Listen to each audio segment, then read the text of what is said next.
सुप्रभात विद्यार्थियों। आज हम हमारी हिंदी की पाठ्य पुस्तिका कृतिका भाग 1 का पाठ 2 समझेंगे, जिसका नाम है मेरे संग की औरतें। प्रस्तुत संस्मरण लेखिका मृदुला गर्ग द्वारा लिखा गया है। इसमें लेखिका ने अपने परिवार की औरतों के व्यक्तित्व और स्वभाव पर प्रकाश डाला है। लेखिका ने अपनी नानी के बारे में बहुत कुछ सुना था। लेखिका की नानी अनपढ़, परंपरावादी और प्रथा प्रथा वाली औरत थी। उनके नाना ने विवाह के बाद कैम्ब्रिज विश्वविद्यालय से बैरिस्ट्री पास की और विदेशी शानो शौकत ने उनकी जिंदगी बदल दी। वह अब विदेशी शानो शौकत के रंग में रंग चुके थे, परंतु नानी पर इसका कोई प्रभाव नहीं पड़ा।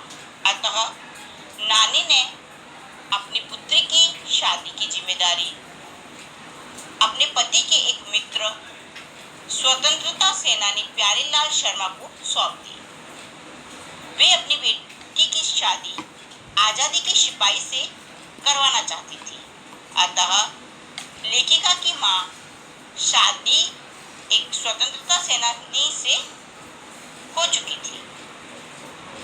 वे अब खादी की साड़ी पहना करती थी, जो उनके लिए असहनीय थी। लेखिका ने अपनी मां को कभी भारतीय मां जैसा नहीं देखा था। वे घर परिवार और बच्चों के खान पान आदि पर भी ध्यान नहीं देती थी। उन्हें पुस्तकें पढ़ने और संगीत सुनने का शौक था। उनमें 2 गुण मुख्य थे।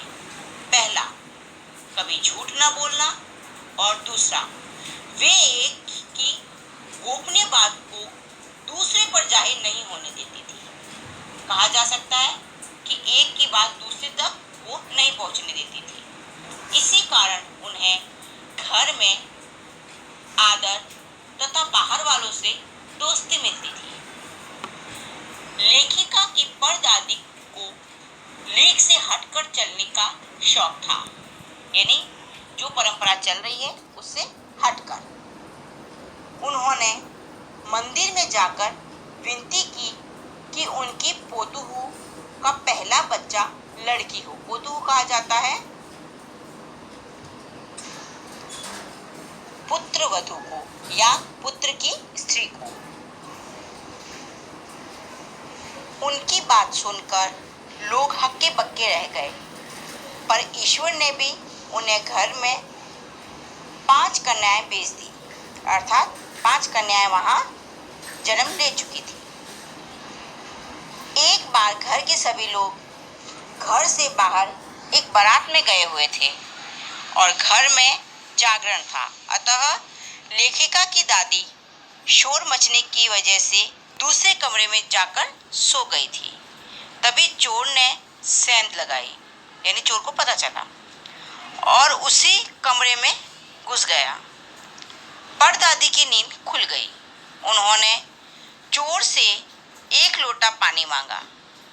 बूढ़ी दादी के हट के आगे चोर को झुकना पड़ा और वह कुएं से पानी ले आया और परदादी को आधा लोटा पानी दे दिया। अब हम माँ बेटे हो गए, ऐसा दादी कहने लगी। अब तुम चाहे इस घर में चोरी करो या खेती करो। उनकी बात मानकर चोरी ने चोरी छोड़कर खेती करना शुरू कर दिया। लेखिका की बहनों में कभी इस हीन भावना की बात नहीं आई थी कि वे एक लड़की है। पहली लड़की जिसके लिए परदादी ने मन्नत मांगी थी वह मंजुला भगत थी। दूसरे नंबर की लड़की खुद लेखिका मृदुला गर्ग, घर का नाम था उनका उमा। तीसरी बहन का नाम चित्रा और उसके बाद रेणु और अंचला नाम की बहनें थी। इन 5 बहनों ने के बाद एक भाई राजीव था। लेखिका का भाई राजीव हिंदी में और अंचला अंग्रेजी में लिखने लगी और रेणु विचित्र स्वभाव की थी। वह स्कूल से वापसी के समय गाड़ी में बैठने से इनकार कर देती थी और पैदल चलकर ही पसीने से तर होकर, यानी पसीने, बहुत सारा पसीना उसको आ जाता था, फिर भी वह पैदल चलती थी और घर को लौट आती थी। लेखिका की तीसरी बहन चित्रा को पढ़ने में कम तथा पढ़ाने में अधिक रुचि थी। इस कारण उनके शिष्यों से उनके कम अंक आते थे। उसने अपनी शादी के लिए एक नज़र में ही लड़का पसंद करने का ऐलान किया। वह शादी करेगी तो उसी से, और उसी के साथ उसकी शादी हो गई। अंचला सबसे छोटी बहन पत्रकारिता और अर्थशास्त्र की छात्रा थी। उसने पिता की पसंद से शादी कर ली और उसे भी लिखने का रोग था। सभी ने शादी का भली भांति से निर्वाह कर लिया था। लेखिका शादी के बाद बिहार के एक कस्बे डालमिया नगर में रहने लगी। वहीं पर वहां की औरतों के साथ उन्होंने नाटक भी किए। इसके बाद मैसूर राज्य के कस्बे बागलकोट में रही।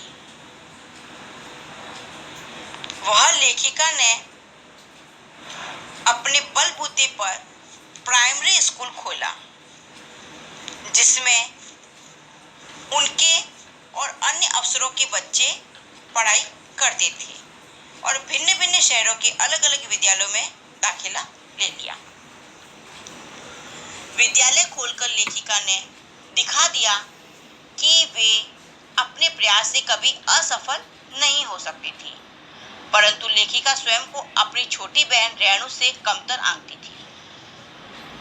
वे एक अन्य घटना का स्मरण करते हुए लिखती हैं कि दिल्ली में 1950 के अंतिम दौर में 9 इंच तेज बारिश हुई थी और चारों तरफ पानी भर गया। रेणु की स्कूल बस नहीं आई थी। सबने कहा स्कूल बंद होगा, अतः वह स्कूल न जाए, किंतु वह नहीं मानी। अपनी धुन की पक्की, वह 2 मील पैदल चलकर स्कूल पहुंच गई और स्कूल बंद होने पर वापस लौटकर आ गई।